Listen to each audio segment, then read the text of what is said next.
berdoa. Nah, rekor dulu. Mari kita berdoa. Tuhan Yesus, terima kasih malam ini kami akan belajar firman-Mu sama-sama melalui komsel yang sederhana ini. Serahkan jalannya pembelajaran firman Tuhan dari awal sampai akhir. Semua berjalan dengan baik dan aman dan juga kondisi jaringan yang kami pakai dalam nama Tuhan Yesus kami berdoa dan ucap syukur. Ini selamat malam. Kak Sinta sudah mandi? Oh belum. Hari ini kita belajar sebentar. Kasih saya share. Ya, sudah kelihatan. Yaitu tentang buah roh, yaitu ini adalah sukacita. Yang lalu adalah kasih, kemudian sukacita. Seringkali kalau menyampaikan firman Tuhan tentang buah roh itu eh, semua disebutkan secara langsung. Tapi dalam pembelajaran komsel kita akan meneliti, mengupas, membahas satu persatu sehingga kita mengerti, sehingga tidak asal lewat begitu saja. Karena seringkali baru itu disampaikan di ibadah minggu, itu disebutkan semua langsung sampai kita hafal. Kita akan mempelajari satu persatu supaya kita boleh memahami. Kita awali membaca dari Filipi 4 ayat 4. Nara bisa membaca Filipi 4 ayat 4. Filipi pasal 4 ayat 4.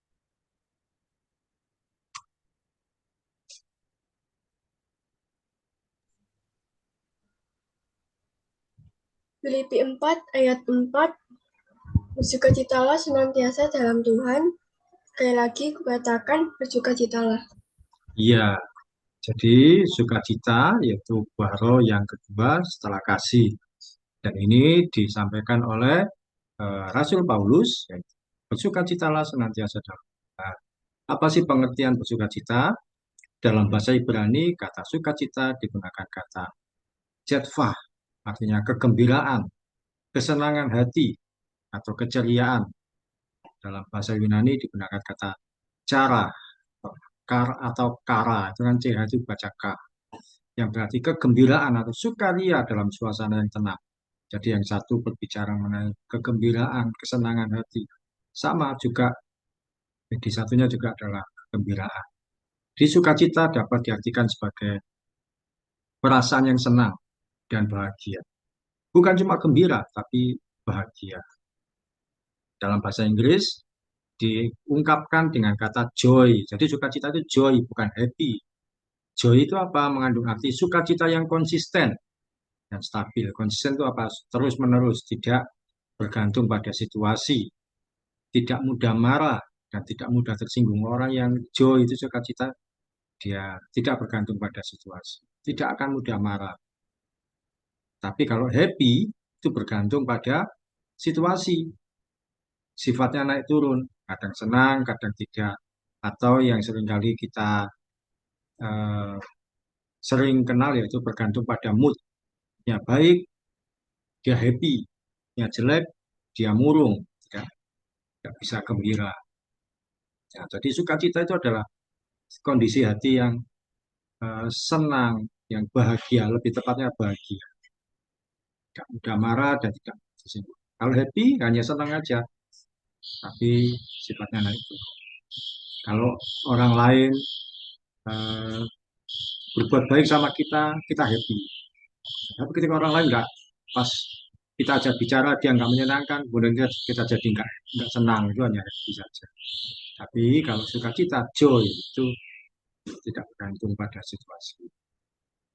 Dan kita belajar kebenaran tentang sukacita. Yang pertama, bersukacita itu perintah Tuhan. Sukacita merupakan perintah. Firman Tuhan memerintahkan untuk kita bersukacita. Tadi sudah kita baca di Filipi 4 ayat 4. Sekarang 1 Tesalonika 5 ayat 16. Kak Cinta silakan. 1 Tesalonika 5 ayat 16. Ini juga ayatnya singkat sekali.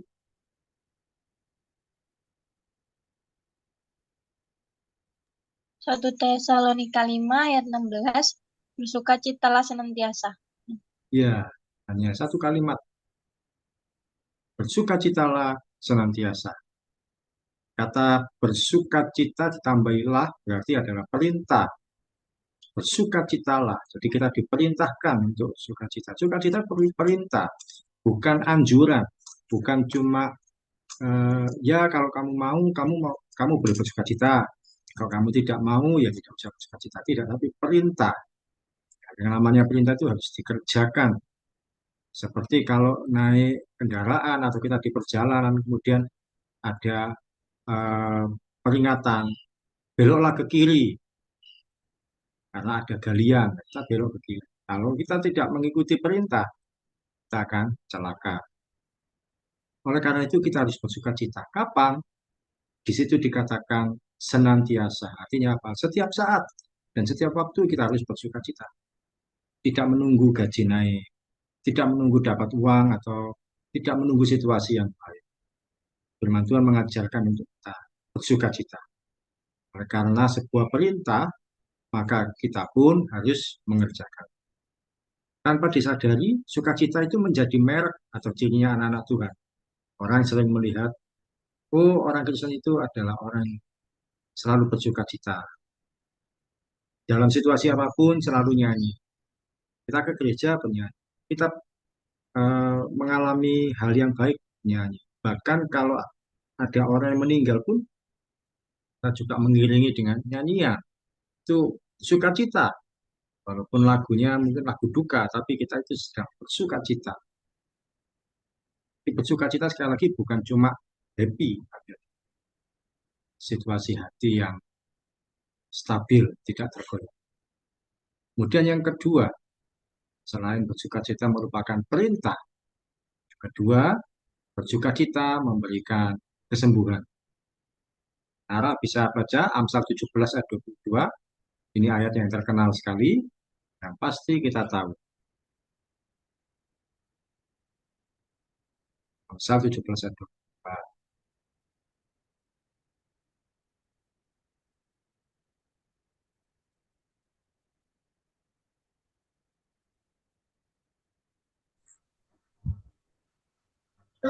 Amsal 17 ayat 22, hati yang gembira adalah obat yang manjur, tetapi semakin yang patah mengeringkan tulang. Iya, hati yang gembira adalah obat. Nah, kata hati yang gembira itu sebenarnya artinya adalah sukacita. Jadi bukan cuma hati yang ya senang sesaat. Dalam Alkitab versi lain dituliskan sukacita adalah obat yang baik. Itu kan ada lagunya tadi, hati yang gembira adalah yang obat, tapi semangat yang patah kalikan tulang. Bahkan dikatakan tetapi duka cita adalah penyakit. Duka cita itu apa? Kesedihan, terus tersinggung dan mudah marah, maka dia akan mudah sakit. Tak heran ada orang yang eh, pikirannya tersinggung, pikirannya itu membuat dia tertekan, akhirnya jadi sakit. Atau kalau stres, dia jadi penyakit juga. Padahal ketika kita bersuka cita, nah itu secara kesehatan, tubuh kita akan menghasilkan namanya hormon endorfin. Hormon endorfin itu apa? Hormon yang bersifat menghilangkan rasa sakit alami dan memberikan energi positif dalam diri seseorang, termasuk perasaan senang. Orang kalau sakit, tapi dia mengeluh terus, saya kok begini, saya kapan sembuh, atau saya ingin mati saja, lah itu akan sembuh. Tapi kalau dia bersuka cita, sesuai dalam sakitnya, dia pun tetap memuji Tuhan, dia tetap berkata bahwa Tuhan Yesus baik. Nah, ketika berkata Tuhan Yesus baik itu juga adalah sukacita. Itu akan memancing untuk dia semangat sembuh. Orang yang bersuka cita, murah senyum, dan mudah tertawa, akan menciptakan bahagia. Dan pada akhirnya semua sakit tidak lagi dirasakan. Tiba-tiba nggak terasa. Oh iya kok jadi sembuh. Kemarin pusing, sekarang kok jadi karena tertawa, karena gembira, karena bahagia, karena senang. Jadi lupa dengan sakit. Coba kalau di dekat kita ada orang yang cemberut terus, kita akan terbawa situasi. Kalau kita bersuka cita, kita senyum, tertawa, orang akan terbawa juga dengan situasi dari kita. Karena apa? Memberikan kesembuhan. Orang kan melihat, oh aku senang melihat kamu, karena kamu suka bersuka cita. Jadi yang pertama, bersuka cita itu perintah. Dua, memberikan kesembuhan. Kemudian yang ketiga, ini yang harus kita memahami juga bahwa bersuka cita tidak bergantung pada situasi. Kak Sinta dibaca Filipi 4 ayat 10. Filipi 4 ayat 10. Filipi pasal 4 ayat 10. Filipi 4 ayat 10. Aku sangat bersuka cita dalam Tuhan bahwa akhirnya pikiranmu dan perasaanmu bertumbuh kembali untuk aku. Memang selalu ada perhatianmu, tapi tidak ada kesempatan bagimu. Amin. Ya, jadi hal yang mengejutkan bahwa ternyata sukacita itu tidak bergantung pada situasi. Sukacita itu bukan sekedar perasaan, tapi keputusan. Bagaimana? Kalau perasaan itu hanya gembira sesaat, tapi sukacita merupakan rasa bahagia yang tidak bisa diungkapkan dengan. Sukacita itu bukan perasaan, tapi keputusan. Artinya apa? Saya sekalipun dalam kondisi yang tidak baik, saya akan tetap bersukacita. Itu adalah keputusan. Sekalipun saya disakiti, saya akan tetap bersukacita. Sekalipun saya mengalami situasi yang tidak enak, saya akan sukacita. Tapi kalau hanya perasaan senang, gantung mood, ya kita jadi susah untuk sukacita. Orang bisa hanya diam dan tersenyum, tapi sebenarnya hatinya bersukacita. Jadi kita mungkin cuma diam, tersenyum, bahagia dalam hati kita. Tapi ada juga orang yang tertawanya terbahak-bahak, tertawanya keras sekali. Tapi sebenarnya itu menutupi hatinya yang sedang-sedih. Dan pernah teman yang seperti itu, kalau ngomong banyak, tertawa, gembira, tapi sebenarnya hatinya sedih, menutupi kesepian. Rasul Paulus ketika membuat tulisan tersebut di kitab Filipi ini kan tadi Filipi 4 ayat 4 itu bersuka citalah senantiasa. Dan yang Filipi 4 ayat 10 pun juga bersuka cita. Jadi di kitab Filipi dia menuliskan tentang bersuka cita. Justru sebenarnya dia sedang ada di dalam penjara. Dalam situasi yang tidak enak, tidak menyenangkan. Orang kalau di penjara saat itu dipukuli, dirantai, tidak bisa ngapa-ngapain, borgol. Borgolnya itu dari rantai yang saling berkaitan, bisa kemana-mana. Dia punya alasan untuk dikasihani dan dihibur. Mestinya orang-orang itu datang pada Paulus, menjenguk, dibawakan makanan. Oh, kasihan kamu, Pak Paulus, kasihan. Tidak, tapi dia justru malah menguatkan orang lain. Dia malah menghibur orang lain, mengajarkan untuk bersuka cita. Ketika kita disakiti oleh orang lain, diolok dan disalah mengerti, tetaplah bersuka cita. Ada lagu sekolah minggu yang berkata, eh, diolok dan diejek bukan tetap tertawa, karena mengajar kita untuk bersuka cita. Kemudian poin terakhir, bersuka cita menggambarkan pengharapan kita pada Tuhan. Nah, bersuka cita itu menggambarkan bahwa kita punya pengharapan. Nara baca Yohanes 16 ayat 24.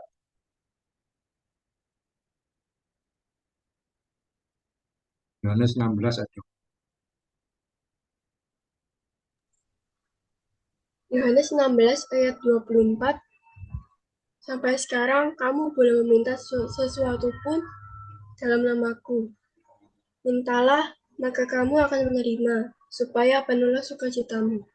Iya, Tuhan Yesus mengatakan supaya kita minta pada Dia apapun yang kita perlukan, minta pada Tuhan supaya sukacita kita menjadi.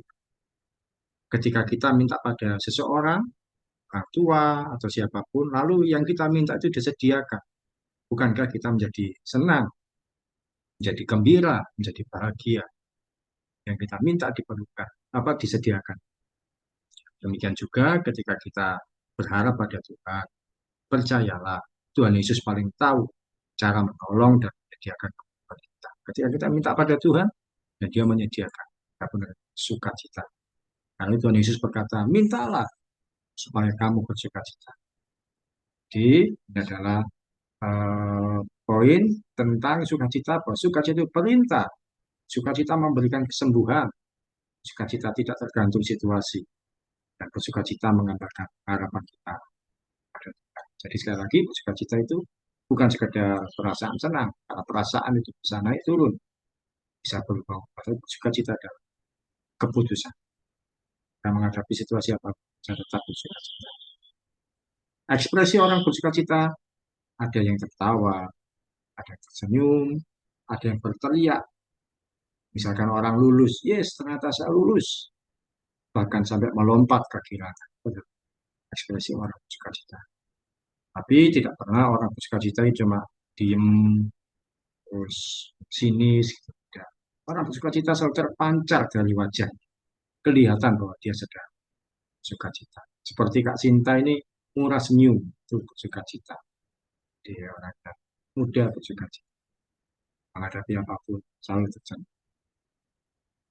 Sekarang kita mengakhiri, ceritakan dalam situasi apa Nara dan Kak Sinta pernah bersukacita yang benar-benar membuat hatimu gembira.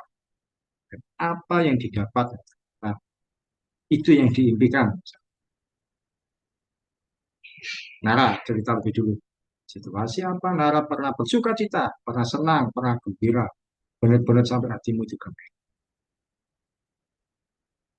Silakan Nara.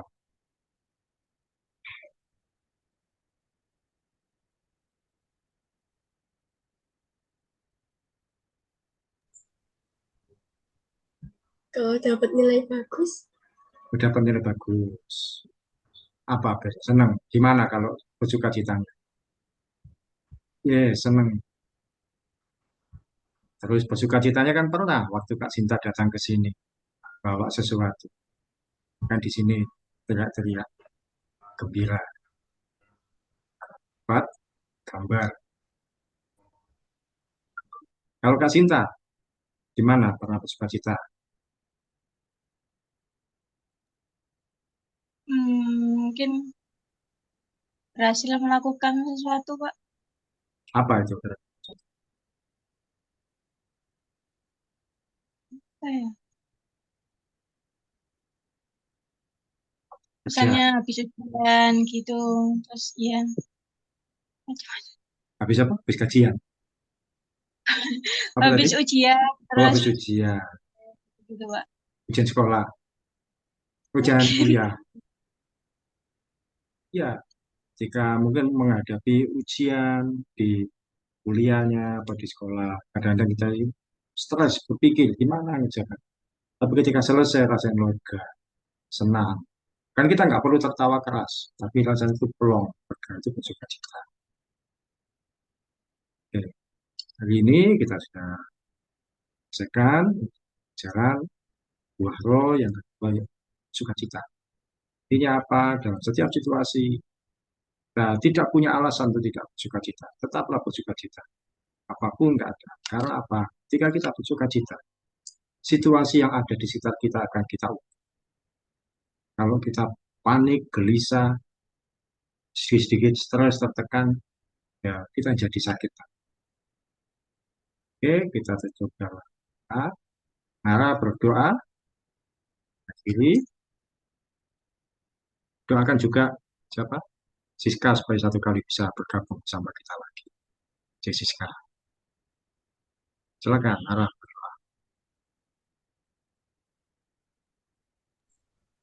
mari kita berdoa.